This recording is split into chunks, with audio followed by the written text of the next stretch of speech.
NII, Youth, TOL, Runes, used for repairing corrupted dungeon keys in the Forge.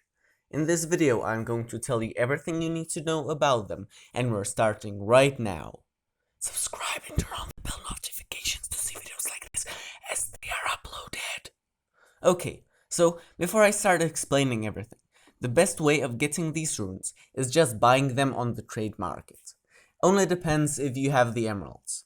There are always runes for sale, and if not, just put there that you're buying them for a reasonable price, which I didn't do, but that's because I don't actually want them. Nevertheless, NII runes. Used to forge corrupted dungeon keys for the corrupted decrepit sewers, corrupted infested pit, and corrupted lost sanctuary dungeons. You get them from NII guardians. These spawn in mid-gavel, but personally the best places to get these are below Forgery, around Lixdale, and this graveyard,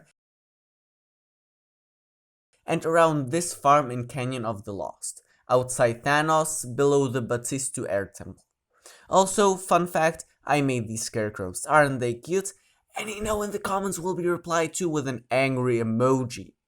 You can easily kill these guardians, but after you do so, one of 5 element-specific mobs will spawn with around 20,000 health.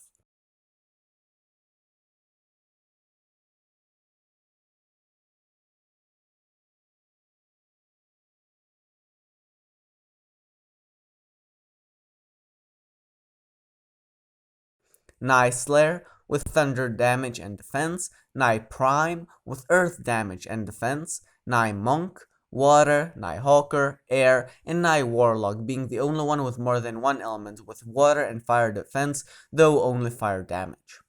Each of those mobs drop 1 or 2 NII runes. The best way to get NII runes is to AFK at one of those places for a few minutes, kill the ones that have spawned, and then AFK for another minute or so on. You can also use NII runes in Cork City Powder Exchange to exchange tier 4 powders.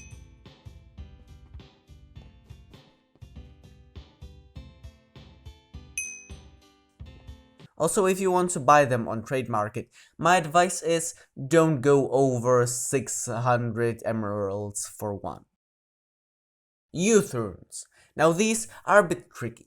Used to forge corrupted dungeon keys for the corrupted underworld crypt, corrupted sand-swept tomb, and corrupted ice barrows dungeon. You get them from guardians, which you have to summon in youth shrines. There are 2 of them on map, one in Corcus and one in Alduray.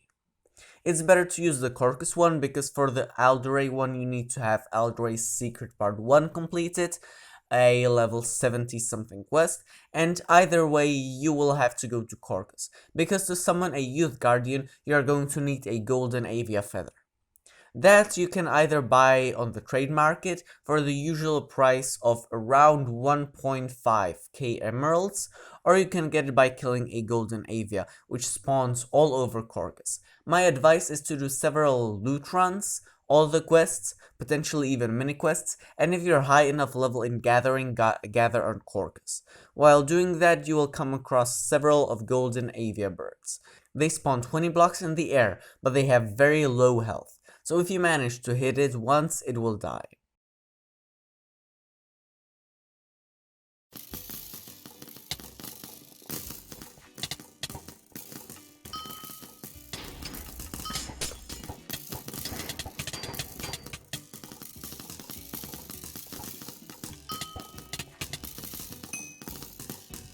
With Archer and Shaman, it's easier to kill it though, so if you're looking for avia feathers, use those classes preferably if you have them leveled up.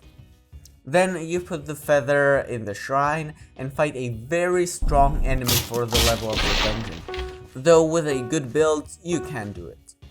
There are 5 different youth guardians that can spawn, each corresponding to one element. Every variation has 3 phases.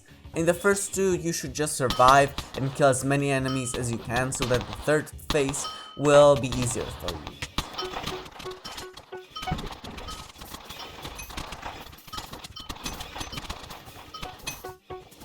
In the 3rd phase, Youth Guardian spawns, and he has between 100 to 200,000 health.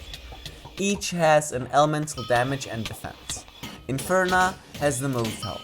Nepta will use a lot of spells, and third phase will also spawn these irritating fast shooting mobs which you should kill. Though if you're lucky they can damage the Youth Guardian, but the damage will only be little. Alka is very strong, so try not to get hit too much. Thuranda and Zephyra are very speedy. Well, Zephyra is speedy, Thuranda not so much, but Zephyra will be very hard to hit. But for both of them, this tactic works. For both of them, you should stand as close to a wall as you can, because the mob will go into the wall and stay there.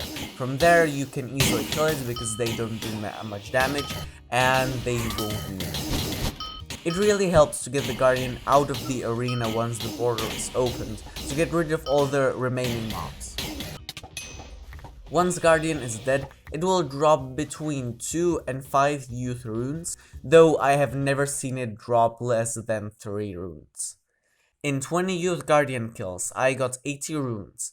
Therefore, the precise average number of runes it drops is 4 by a mob.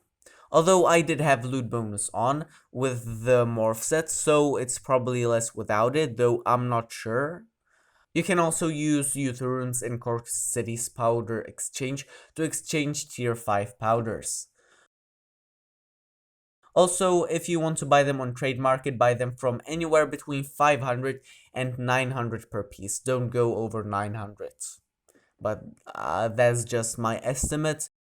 TOL runes, recently added in 1.19, are right now used only for making corrupted undergrowth runes dungeon keys.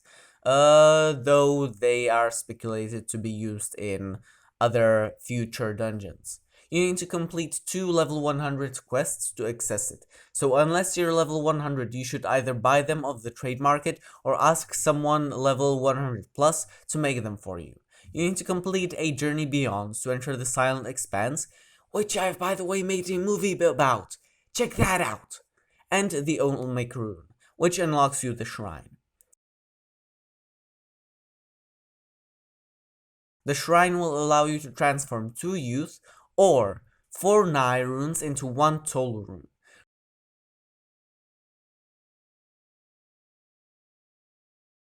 Right now, the price of these on the trade market is between 1,200 to 1,800.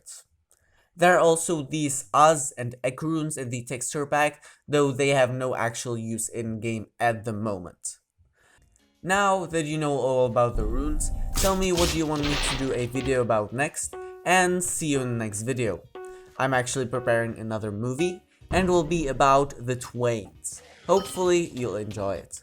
Like, comment, subscribe, see you in the next video, bye!